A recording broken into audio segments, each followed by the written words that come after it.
तो आज की वीडियो में हम सीखेंगे कि अवतल दर्पण और उत्तल दर्पण में जो पॉइंट होता है, बिंदु होता है, वो कौन कौन ऋणात्मक होता है, कौन कौन धनात्मक होता है, ताकि आपको न्यूमेरिकल बनाने में कोई भी परेशानी ना हो।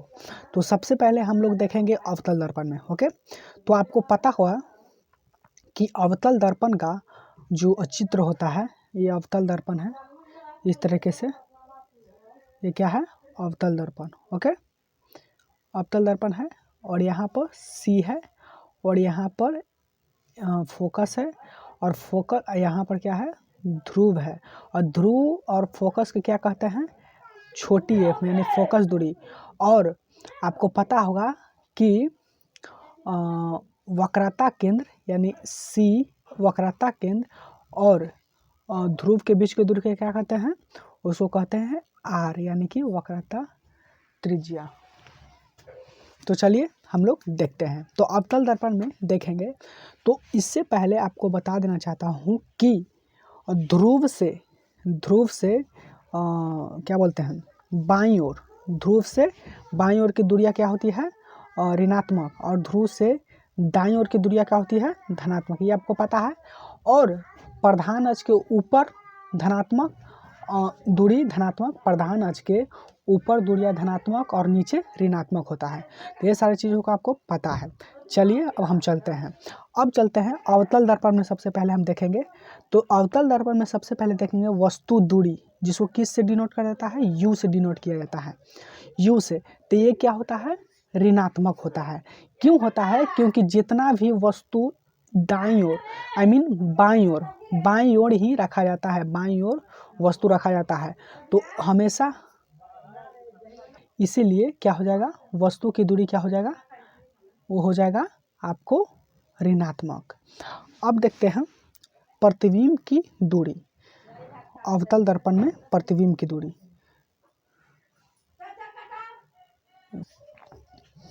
अब देखेंगे हम जैसे कि अवतल दर्पण में फोकस दूरी, तो अवतल दर्पण में प्रतिबिंब की दूरी।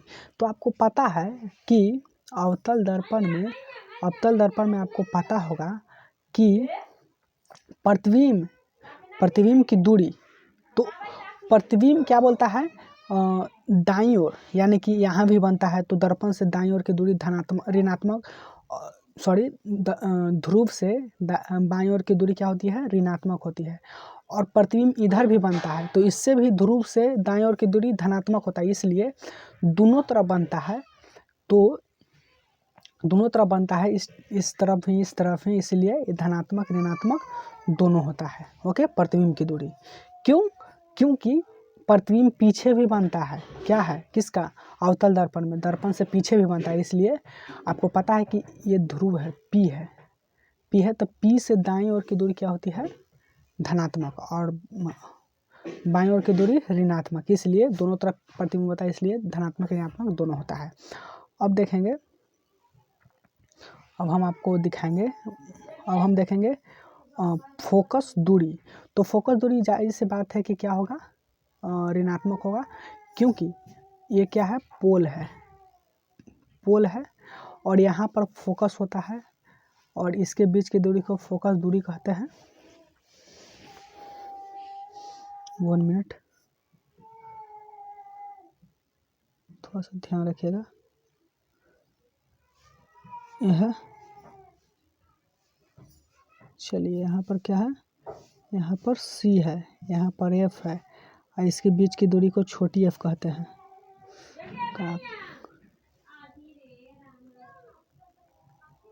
इसके बीच की दूरी को क्या कहते हैं, छोटी f माने फोकस दूरी। तो आपको पता है कि पोल से कहाँ है, पोल से बाईं ओर है, यहाँ पर F है, तो इधर की जितना भी दूरी रहेगा वो क्या हो जाएगा, ऋणात्मक, तो इसमें ऋणात्मक होता है।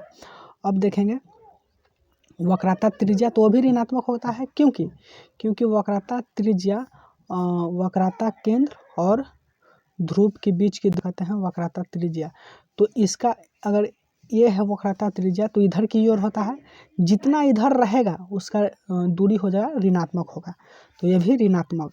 और वस्तु की ऊंचाई, तो आपको पता है कि वस्तु की ऊंचाई प्लस होता है, क्योंकि वस्तु ऊपर की ओर बनता है। ओके, ऊपर की ओर, तो वस्तु की ऊंचाई क्या होगा, वस्तु की ऊंचाई जैसे कि धनात्मक होता है। क्यों होता है?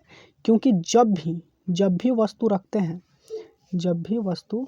हैं तो प्रधान अक्ष पर रखते हैं, तो यहाँ रखेंगे, तो यहाँ रखेंगे, चाहे यहाँ रखेंगे, चाहे यहाँ रखें, 6 गो रखाता है, 6 वस्तु रखाता है। तो बताइए ये जो है ऊंचाई है, अगर इसका दूरी नापेंगे ऊपर की ओर, तो ऊपरी की ओर सबके ना नापेंगे, ऊंचाई सबका ऊपर की ओर ही नापेंगे। तो आपको पता है कि प्रधान अक्ष के ऊपर की ओर दूरी क्या होता है? धनात्मक होता है। ओके, इसलिए धनात्मक होगा। अब देखिए फिर है छठा है प्रतिबिंब की ऊंचाई। तो प्रतिबिंब की ऊंचाई ऋणात्मक भी होता है, धनात्मक भी होता है। क्यों होता है इसको थोड़ा सा समझिएगा। धनात्मक ऋणात्मक दोनों इसलिए होता है क्योंकि अवतल दर्पण में जो प्रतिबिंब बनता है वो मुख्य अक्ष के ऊपर भी बनता है, कभी यहाँ भी बनता है और नीचे भी बनता है, ऊपर नीचे दोनों बनता है। तो आपको पता है कि मुख्य अक्ष से दूरी ऊपर की ओर मापेंगे तो वो धनात्मक होगा और नीचे की ओर मापेंगे तो वो ऋणात्मक होगा। तो आपको ऋणात्मक होगा, इसलिए आपको पता है कि नीचे की ओर भी बनता है इसमें प्रतिबिंब। देखिए आपको बताते हैं, यहाँ पर जब आपको रखते हैं वस्तु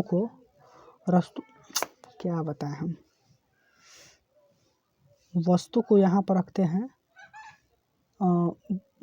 पोल और फोकस दूरी के बीच, तो आपको पता है यहाँ पर वस्तु बनता है आभासी। तो देखिए ऊपर की ओर यहाँ पर बना प्रतिबिंब, तो प्रतिबिंब बनता है ऊपर के लिए, तो ऊपर से मापते हैं दूरी तो धनात्मक होता है, और सब जितना भी बनता है इधर बनता है, नीचे भी बनता है, इसलिए ऋणात्मक होता है। तो इसमें प्रतिबिंब की दूरी धनात्मक और ऋणात्मक दोनों होता है, आप इसको याद कर लीजिएगा। अब देख लीजिएगा, अब देखिए अब देखते हैं हम उत्तल दर्पण में। किस में देखेंगे? उत्तल दर्पण में। इसको ध्यान से देखिएगा।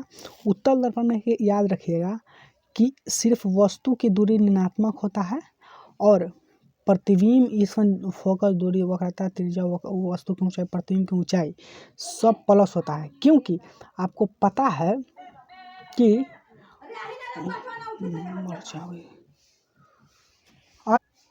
इसलिए होता है इसमें सब धनात्मक के लिए, वस्तु की दूरी इसलिए ऋणात्मक होता है क्योंकि जो ये उत्तल दर्पण है, उत्तल दर्पण जो है वो जो है इसको याद रखिएगा कि इसका जितना भी वस्तु रखाता है इधर की ओर रखाता है, तो पोल से इधर की ओर दूरी क्या होता है? ऋणात्मक। और जितना भी फोकस वक्रता त्रिज्या वक्रता केंद्र, यहाँ से वक्रता त्रिज्या इधर की ओर सब होता है, इधर के लिए सब होता है, इसलिए सब पोल से दाएं ओर की इतना जिधर इधर की ओर होगा वो प्लस होगा, इसलिए सब प्लस होता है। इसको याद कर लीजिएगा और इसका PDF वीडियो के डिस्क्रिप्शन बॉक्स में मिल जाएगा, वहाँ से डाउनलोड कर लीजिएगा।